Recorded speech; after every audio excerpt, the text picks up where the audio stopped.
to sa team up nyo dito ni Ken. Diba? O, so, kumusta naman? Kaso nawala siya. So, kumusta? Well, ayun, nag-uusap pa rin po kami ni Ken. Nagchat-chat po kami. Sasabi siya, I miss you, I love you. Ganun pa rin po siya.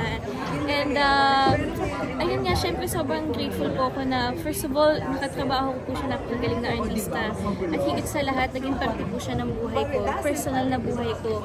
Dahil sobrang bait na tao po ni Ken Chan. And naging close po talaga kami. And ayun lang, I'm so grateful na, alam niyo po, itong buong casting na to, talagang parang linano po ni God eh. Kasi dito po, as in, ito yung pinakamasayang set ever. Pinaka-happiest. Walang intrigan. Ay, wala po talaga at all. I mean, kung meron po mga nasasabi na, kunwari, hindi komportable ang isa sa amin, magsasabi po kaagad, very vocal po kami sa isa't isa. Sabi nga po ni Tatay Richard, very open po kami sa isa't isa. And ayun, dahil din po sa show na to, natutunan ko po gaano ka-importante yung i-communicate mo po yung nararamdaman mo, yung intindihin mo po yung mga katrabaho mo.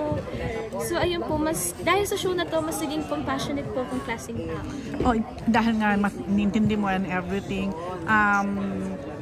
paano mo naman in a way nasusuportahan si Ken ngayon? Kasi as we all know, parang may pinagdadaanan siya lately. Are you aware? Napag-uusapan niyo ba? Well, medyo personal na po yun. Pero ako kasi may problema man siya o wala. I'm just one text away. Lagi ko siya kinakamusta. Sabi ko nga, tara, hang out tayo. Kung ano man ang problema, we can always go out. Ganun lang po talaga kami. And kami po kasi ni Ken, sabay kami nag-church din.